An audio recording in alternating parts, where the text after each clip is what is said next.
പറഞ്ഞതാ. അതിനെന്താ, അതത്രയ്ക്ക് മോശപ്പെട്ട പണിയാണോ? നീ തുണിക്കഷ്ണങ്ങൾ കൂട്ടി തയ്ക്കുന്നു, ഞാൻ അറ്റുപോയ ബന്ധങ്ങൾ കൂട്ടിച്ചേർക്കുന്നു. ഇപ്പൊ ഉണ്ണി ഇങ്ങനെ തന്നെ ആയിരിക്കും പക്ഷെ. ഇങ്ങനെ തന്നെ ആയിരിക്കും എന്നാ എന്റെ മനസ്സ് പറയുന്നത്. എന്റെ മോനിപ്പോ എവിടെയായിരിക്കും എന്റെ ഈശ്വര? ഈ വീട്ടിൽ എന്ത് പറ്റി?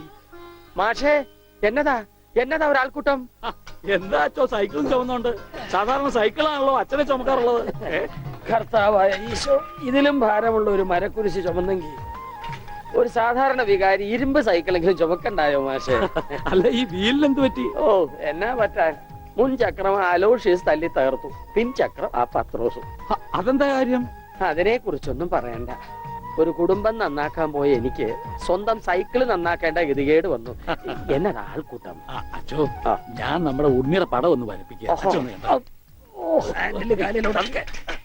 സൈക്കിള് പോയി, അതല്ലേലും പോയി.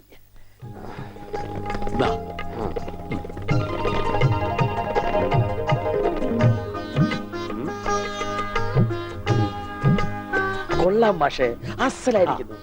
ഇനി ഈ പടം വെച്ച് പത്രത്തിൽ ഒരു പരസ്യം കൊടുക്കണം. എന്റെ പടവും വെച്ചൊരു പരസ്യം കൊടുക്കേണ്ടി വരും, കാണാനില്ലാന്നും പറഞ്ഞുകൊണ്ട്. അതെന്താ, താനും കാണാനില്ലാണ്ടാവാൻ പോവാണോ? ഞാൻ കാണാനില്ലാണ്ടായിക്കോട്ടെ, എന്നാലും ഞാൻ അടുത്ത മാസം വരും. എനിക്ക് തരാനുള്ള സ്ത്രീധന തുക തന്നു തീർക്കണം. എന്റെ ഓമനക്കുട്ട, നിനക്ക് വാരി കോരി തന്നാ കൊള്ളാന്നുണ്ട്. പക്ഷെ എന്റെ ഒന്നുമില്ല. അതെ, തീർന്ന് അവസാനം ഈ വീടും പറമ്പ് മാത്രമായി. അതെ അതെ, അതാണെങ്കിൽ ഉണ്ണിയുടെ പേരിലും നിയമം എനിക്കറിയാം. ഒരാളെ കാണാതായി 7 വർഷം കഴിഞ്ഞാൽ മരിച്ചതായി കണക്കാക്കപ്പെടും. 7 വർഷം കഴിഞ്ഞ് ജീവനോടെ തിരിച്ചു വന്നാലും മരിച്ചതായിട്ട് കണക്കാക്കുവോ? അടുത്തനാണെന്ന് ഞാൻ നോക്കൂല, ഞങ്ങളുടെ കുടുംബത്തിൽ ഇടപെടേ. അതെ, ഉണ്ണി ചത്തുന്നൊരു വെള്ളക്കള്ളത്തിൽ എഴുതി കൊടുത്താൽ തീരാവുന്ന പ്രശ്നമേ ഉള്ളൂ. വനജേ, ഞാനിങ്ങനെ എഴുതി കൊടുക്കണേ.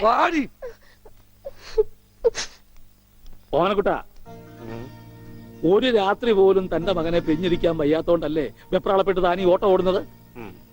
എടാ, 17 വർഷമായി ഞാൻ എന്റെ മോനെ പിരിഞ്ഞിരിക്കാൻ തുടങ്ങിയിട്ട്. അവൻ എന്തെങ്കിലും തിരിച്ചു വരുമെന്നുള്ള പ്രതീക്ഷയില ഞാനും ഇവിടെ ജീവിക്കുന്നത്. അവൻ മരിച്ചുപോയി എന്ന് ഞാൻ എങ്ങനെയാടാ പറയാ? അതിലും ഭേദം ഞങ്ങൾ അങ്ങ് ജീവൻ ഒടുക്കുക.